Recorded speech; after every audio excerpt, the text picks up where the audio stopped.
Olá, turmas! Que bom encontrar vocês para mais uma aula de língua portuguesa.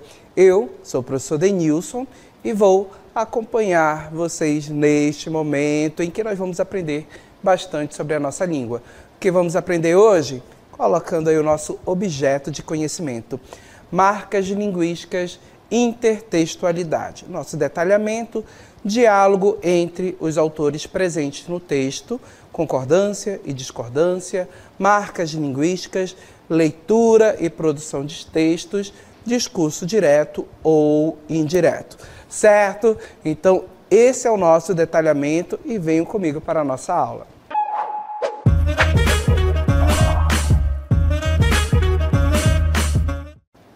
Nesta aula, nós vamos falar um pouco sobre intertextualidade, principalmente em textos de divulgação científica. Lembrando que textos de divulgação científica são todos aqueles textos que trazem a divulgação, fazem a divulgação de algum conhecimento científico. E aí nós temos diversos gêneros que podem funcionar como texto de divulgação científica. Temos a reportagem, a notícia, o artigo também, o artigo científico também pode funcionar como um texto de divulgação científica.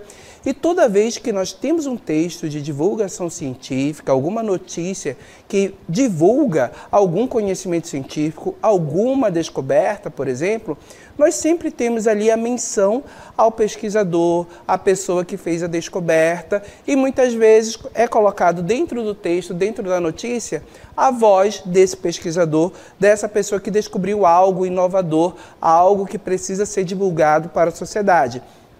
Quando o autor de uma notícia, de uma reportagem, por exemplo, faz isso, ou seja, ele traz para o texto dele, que ele está escrevendo, as palavras do pesquisador, de outra pessoa, ele realiza nesse momento intertextualidade, que é exatamente um diálogo entre textos. Percebo que a notícia ou a reportagem, muitas vezes, faz referência ao estudo daquele pesquisador. Então, quando um texto faz referência a outro, faz diálogo com outro, e isso se chama intertextualidade, certo? Existem maneiras de realizar isso, de colocar a palavra de outra pessoa no texto que eu estou escrevendo, na notícia que eu estou escrevendo ou na reportagem, e é exatamente isso que nós vamos estudar e analisar bastante nesta aula, ok? Então, para que nós possamos fazer isso, é claro que nós vamos começar com a leitura de um texto. Percebam que o nosso texto vai trazer a voz de outra pessoa para falar sobre o estudo, sobre a pesquisa que foi realizada. Então vamos ler esta notícia, colocando aí para vocês. Olha só, jantar em horário tardio atrasa processo metabólico e pode gerar problemas à saúde. Laís Murta revela que o ideal é consumir alimentos até 4 horas antes de dormir, com o intuito de que o corpo consiga realizar o processo digestivo de maneira equilibrada. Estudo de cientistas norte-americanos aponta os malefícios das refeições noturnas e alerta que tornar um hábito regular as refeições noturnas, especialmente pouco antes de dormir, pode trazer consequências indesejadas para a saúde.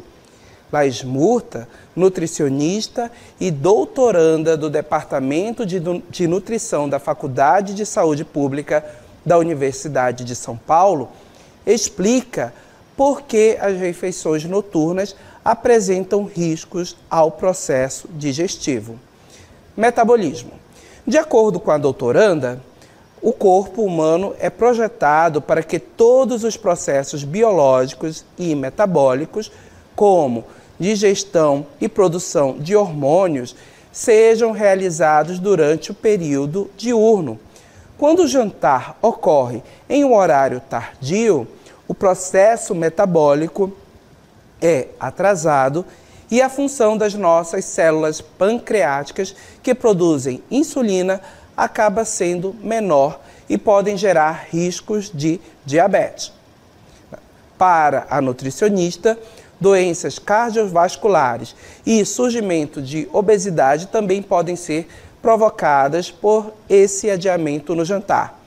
Ela conta porque alguns estudos mostram que as refeições pela manhã, mesmo hipercalóricas, têm impacto positivo nas funções cardiovasculares e auxiliam na perda de peso, enquanto as mesmas refeições à noite causam efeito contrário.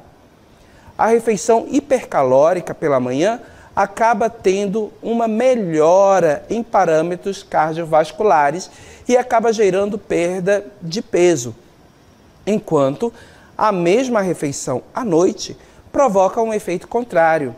Isso, com o tempo, pode aumentar o risco de doença cardiovascular, o risco de diabetes, entre outras consequências, afirma. Conforme Laís Murta, após as refeições, o corpo passa pelo processo de termogênese, no qual queima calorias para a produção de calor. Nesse sentido, ela explica que é importante as refeições noturnas serem mais leves para que o corpo não precise queimar tantas calorias no momento de dormir, o que interfere na qualidade do sono e pode causar acúmulo de gordura. A especialista conta que o ideal é consumir alimentos até 4 horas antes de dormir, com o intuito de que o corpo consiga realizar o processo digestivo de maneira equilibrada. Ela conta que, já que a maioria das pessoas costuma dormir entre 22 e 23 horas, o mais correto é realizar as refeições, ou seja, realizar a última refeição antes das 19 horas. Não adianta a gente se importar apenas com a quantidade e com a qualidade. A gente tem que se preocupar também com o horário. Isso é fundamental. Finaliza. Certo? Então, gente, percebam que esse texto aí, retirado do Jornal da USP, é um texto que aborda justamente a questão da alimentação antes de dormir, certo? Essa alimentação que ocorre, uma alimentação muito calórica, que ocorre momentos antes de você dormir, às vezes até 1 hora antes, ou então você acabou de comer e você ir para a cama, deitar e dormir, isso pode ser prejudicial ao corpo e causar doenças como diabetes, doenças cardiovasculares também. Percebo que isso daí é uma pesquisa que foi divulgada por meio desse texto, certo? Percebo que a pesquisadora, a Laís Murta, que é doutoranda, faz pesquisa na Universidade de São Paulo, também ali ela é uma nutricionista, percebo que ela divulga o resultado da sua pesquisa e a notícia, ou seja, o texto traz essa notícia, essas informações. E para dar credibilidade ao que está sendo dito, o texto utiliza as palavras da própria autora. Em determinado momento, o texto reproduz de forma literal aquilo que ela disse, e em outros momentos, o autor do texto reformula, utiliza as próprias palavras, ou seja, o autor utiliza as palavras dele para dizer aquilo que a Laís Murta falou, aquilo que o estudo dela revela. Isso é exatamente o processo aí de intertextualidade. Percebam que quando você coloca as palavras da pessoa, da pesquisadora, de forma literal, exatamente aquilo que ela disse ali no texto, você faz uma citação direta. E quando você reformula o que a pessoa diz, ou seja, utiliza as suas palavras para dizer o que a outra pessoa falou, o que a pesquisadora falou, você faz uma paráfrase, certo? Funciona exatamente como o discurso direto e o discurso indireto em textos narrativos. Percebo que em textos narrativos, quando nós temos o discurso direto, o narrador interrompe a fala dele para dar voz ao personagem. É o personagem que fala, é o personagem que reproduz ali, que diz, certo? Com as palavras dele. Mas quando você tem um discurso indireto lá no texto narrativo, o que acontece? Você tem ali o narrador dizendo, falando o que o personagem diz com as palavras dele. Já quando nós temos isso em textos científicos, nós temos aí o processo de citação direta, que seria um discurso direto, ou paráfrase, que seria um discurso indireto. E claro, assim como o discurso direto e o discurso indireto no texto narrativo possuem marcas linguísticas específicas, nós temos também na citação e na paráfrase marcas específicas também. Então vamos conhecer essas marcas e analisar no texto. Então vamos começar pela citação direta. Colocando aí, lembrando mais uma vez que citação direta e paráfrase é um tipo de intertextualidade aí em textos de divulgação científica, tá? Porque é importante trazer a palavra do pesquisador, de outra pessoa que fez uma descoberta científica para a reportagem, para a notícia que está divulgando essa descoberta, essa informação científica, para que exista credibilidade naquilo que está sendo dito na reportagem e também na notícia, certo? Então, olha aí, gente, citação direta. A citação direta consiste na reprodução fiel das palavras de outra pessoa em um texto. Então, em um texto científico, a citação direta vai fazer a reprodução fiel das palavras do pesquisador, do cientista, do estudo que foi realizado por aquela pessoa no texto que está divulgando esse conhecimento. Quais são as marcas linguísticas? Então, observem que nós vamos ter verbos de elocução, exatamente aqueles verbos que nos remetem à ideia do falar, certo? De dizer algo, como aí nós temos os exemplos. O verbo falar, responder, perguntar, certo? O pesquisador fulano de tal falou isso, certo? A pesquisadora Maria Conceição respondeu aquilo. Então, perceba que esses verbos aí de falar, responder, perguntar, eles sempre vão dar essa ideia de alguém que está falando algo, certo? Outra marca linguística importante que marca exatamente essa citação direta. As aspas, gente. As aspas, elas são utilizadas no texto exatamente para informar que ali, naquele ponto, naquele trecho, naquele parágrafo, tem a reprodução da fala de outra pessoa. Vamos ver como isso apareceu, como as citações foram feitas lá na notícia, ou seja, no texto que nós acabamos de ler. Então vamos analisar a citação direta e como ela aparece lá. Colocando aí para a gente, observem o primeiro exemplo. Olha só, a refeição hipercalórica pela manhã acaba tendo uma melhora em parâmetros cardiovasculares e acaba gerando perda de peso, enquanto a mesma refeição à noite provoca todo um efeito contrário.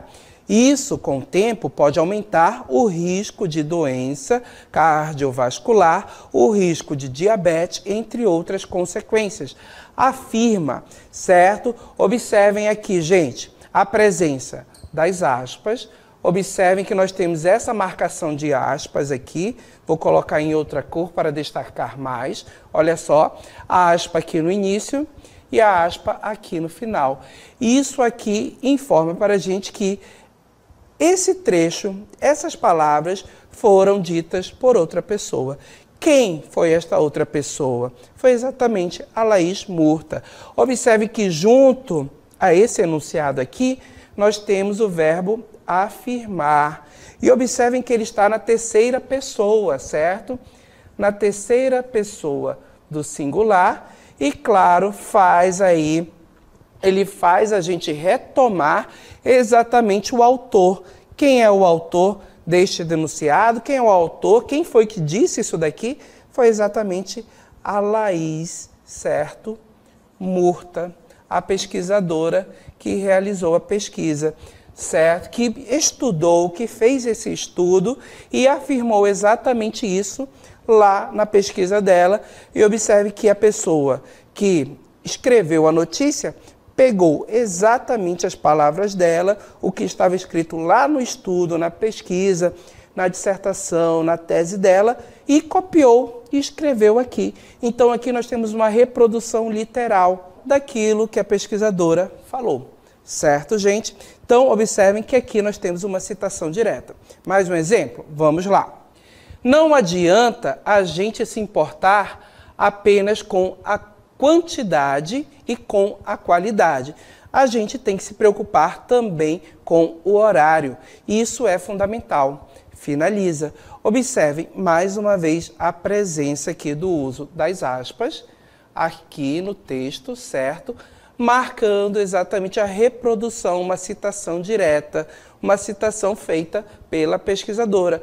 Mais uma vez, quem é essa pesquisadora? A gente já sabe, é a Laís, certo? Laís Murta, ok? E observem que nós temos a presença do verbo, finaliza aqui, e o verbo está na terceira pessoa, certo? Do singular. E lembrem que aí pelo processo de sujeito oculto, que a gente consegue determinar pelo contexto, pela leitura do texto, perceba que a Laís já foi citada no texto como a pesquisadora. Então a gente sabe que ela é nutricionista, que ela é doutoranda, certo? Que pesquisa essas questões alimentares. O texto informou isso para a gente e percebam que pelo contexto aqui, pela terceira pessoa do verbo, né, pela conjugação do verbo, a gente pode aqui afirmar que quem finalizou, quem falou, foi exatamente a pesquisadora, a Laís Murta, ok? Então percebam, gente, que isso é exatamente aqui o processo de citação direta. Então a gente tem as marcas linguísticas que são bem específicas dessa citação, ok? Vocês viram que as aspas já é o primeiro sinal, certo? E também o uso de um verbo de elocução que dá aquela ideia do falar, sempre vem acompanhado, ok? Respondeu, afirmou, falou, finalizou, concluiu, também pode ser utilizado aí como um desses verbos. Então observe que sempre a gente vai ter essa relação nessa citação direta. E a principal marca que eu diria para vocês ficarem sempre atentos aí de citação direta é as aspas, gente. As aspas sempre você vai ter aí como um indício de que aquilo que está escrito no texto foi dito por outra pessoa. E, claro, ao colocar esse enunciado aqui reproduzindo aquilo que a outra pessoa disse, o que estava escrito lá na pesquisa do pesquisador, do cientista, percebam que isso traz credibilidade, ok? E muitas vezes o repórter, o autor do texto, a pessoa que produz o texto de divulgação científica, utiliza essas palavras justamente para melhor apresentar ao leitor, a pessoa que tem contato com esse texto aqui, as informações, certo? Então percebam que essa citação direta traz credibilidade, a pessoa que escreveu o texto, ela utiliza essas citações diretas para trazer credibilidade ao texto e também para reproduzir exatamente de forma literal aquilo que o cientista falou lá no seu estudo. Ok? Compreendido isso, vamos ao outro tipo de intertextualidade, que é exatamente a paráfrase. Então, colocando aí para vocês a paráfrase, olha só. Gente, a paráfrase, ela consiste na reformulação das palavras de outra pessoa para inserção no texto, ok? Então, percebam que aqui a paráfrase, ela funciona como um discurso indireto no texto narrativo. O autor, a pessoa que escreve o texto, vai utilizar as suas palavras para dizer, para reproduzir aquilo que a outra pessoa disse, certo? Que o cientista disse, que o pesquisador disse. E, claro, quais são as marcas linguísticas? Nós vamos ter verbo flexionado na terceira pessoa, tanto do singular quanto do plural, ok? Vamos ter também a presença dos verbos de elocução, falou, afirmou, só que esse verbo de elocução, ele virá acompanhado da conjunção que. Essa conjunção que aí será importante, porque ela também é uma marca que indica que a pessoa parafraseou, ou seja, reproduziu as palavras do cientista, do pesquisador. Além disso, nós vamos ter articuladores textuais de conformidade. Que articuladores são esses? Perceba que nós já estudamos. São conjunções e enunciados que trazem para a gente a ideia de conformidade. Lembram lá das orações subordinadas, certo? Adverbiais conformativas? Percebam que elas estarão presentes aqui. assim como as substantivas também, que nós já estudamos. Então, percebo que esse conhecimento que nós já adquirimos aqui durante as nossas aulas, ele é aproveitado nesse momento para compreender esses processos de construção, de intertextualidade, de organização do texto, certo? Então, retornando aí aos enunciados, aos articuladores que trazem a ideia de conformidade. Quais são? Colocando aí os exemplos para vocês. Olha só, voltando ao texto anterior, rapidinho. Olha aí, articuladores textuais de conformidade. Conforme, segundo, de acordo com, consoante, como, para. Então, percebo que esses articuladores aí, eles vão nos remeter a outra pessoa, conforme a explicação de outra pessoa, conforme outra pessoa disse. Então, a gente sempre vai ter, de acordo com o pesquisador fulano de tal, aí vem exatamente aquilo que ele diz que é parafraseado pelo autor do texto. Ok? Vamos observar exemplos que fica mais claro? Então, colocando aí para vocês. Olha só. Laís Murta revela que o ideal é consumir alimentos até 4 horas antes de dormir, com o intuito de que o corpo consiga realizar o processo digestivo de maneira equilibrada. Então, observem aqui, gente, as marcas linguísticas. Nós temos nesse parágrafo aqui, nesse primeiro exemplo, o nome da pesquisadora, a Laís Murta, mais uma vez, e observem que na sequência do nome, nós temos esse verbo aqui de elocução. Vou destacar aqui em azul para vocês, olha só. Este verbo de elocução, ok? Percebo que traz aquela ideia do falar, do dizer algo, ok? E junto a esse verbo, observem que aparece a conjunção que ao lado do verbo. Então, verbo de elocução mais a conjunção que, essa conjunção integrante aí, que traz na sequência uma oração subordinada, certo? Que exerce aí uma função de substantivo de complemento do verbo revelar, ok? E observem que revela que é exatamente essa marca linguística. O que é dito depois desse enunciado revela que são as palavras, ok, da pessoa que escreveu o texto, reproduzindo aquilo que a Laís disse lá no estudo dela. Então, destacando aqui em verde, olha só, o ideal é consumir alimentos até 4 horas antes de dormir, com o intuito de que o corpo consiga realizar o processo digestivo de maneira equilibrada. Quem foi que disse isso? Foi a Laís Murta. No entanto, observem que isso daqui é as palavras do autor do texto, reproduzindo, dizendo para a gente aquilo que a Laís Murta disse no seu texto. Ok?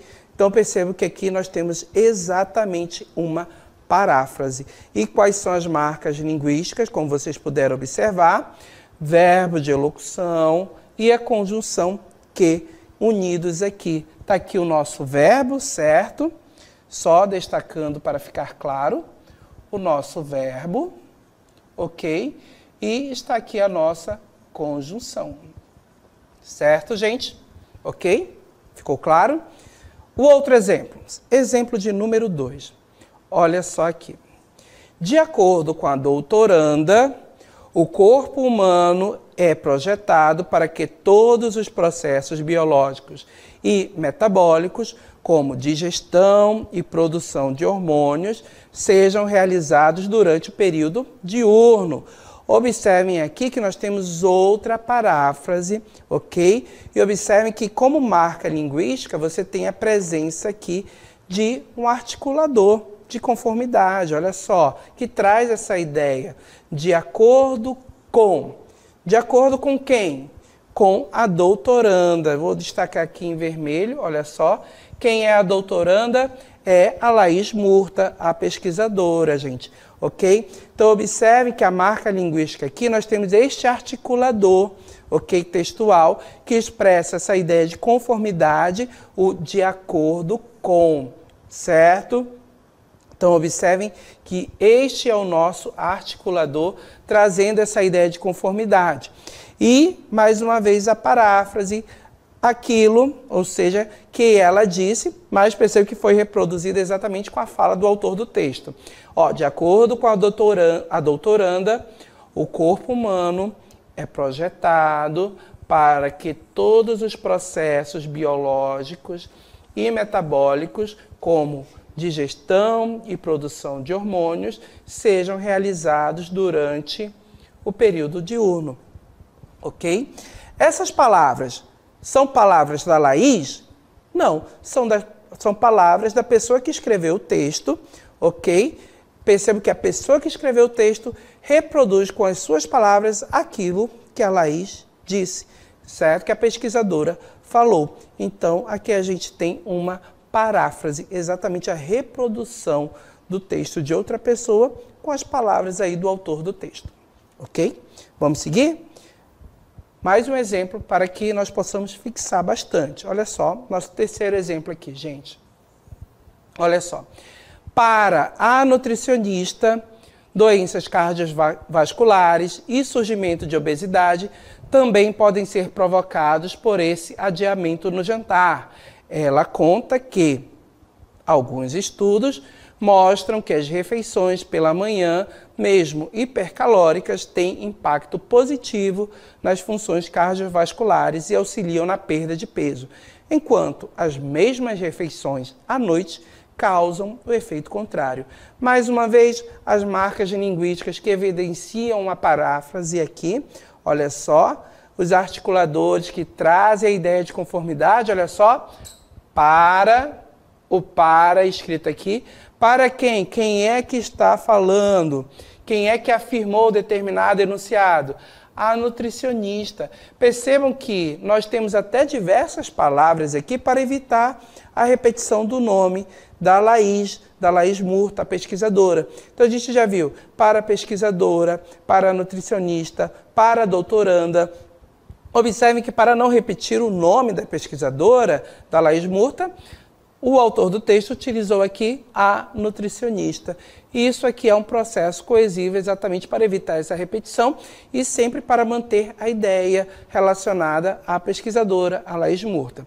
Ok? Então, para a nutricionista, olha só o nosso articulador aqui que vai trazer a ideia de conformidade, certo?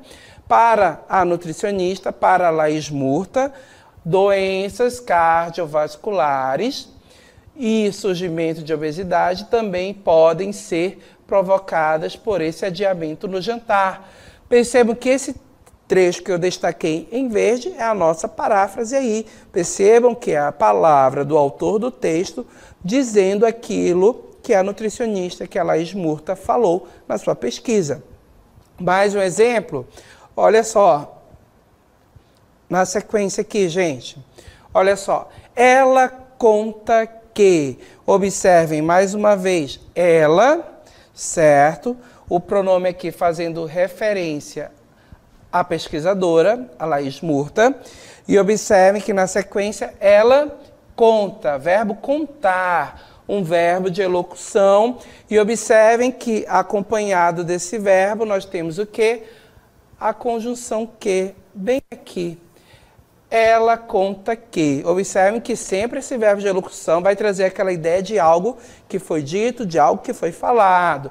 Ela conta que alguns estudos mostram que as refeições pela manhã, mesmo hipercalóricas, têm impacto positivo nas funções cardiovasculares e auxiliam na perda de peso, enquanto as mesmas refeições à noite causam efeito contrário.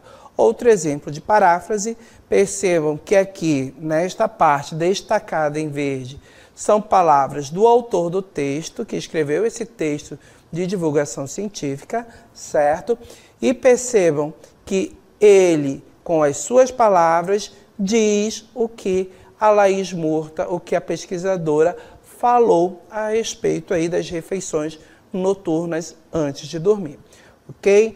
Então, perceba que a paráfrase é exatamente isso. O autor do texto reproduz com as palavras dele aquilo que o pesquisador, que outra pessoa disse. E isso também traz aí credibilidade para o texto, e perceba que a paráfrase muitas vezes é utilizada para sintetizar. Às vezes o pesquisador falou bastante coisas, né? Disse muitas coisas, e como forma de sintetizar, filtrar aquilo que é essencial para o texto ali, de divulgação científica, para a reportagem, para a notícia, o autor do texto utiliza suas palavras e ali faz uma breve síntese, evidenciando ali o que é importante, certo? Fazendo essa paráfrase. Então, percebam, paráfrase e citação direta são tipos de intertextualidade que nós podemos utilizar no texto para trazer a voz de outra pessoa, aquilo que outra pessoa falou para o texto de divulgação científica. Certo, gente? Dito isso, finalizamos a nossa aula aqui.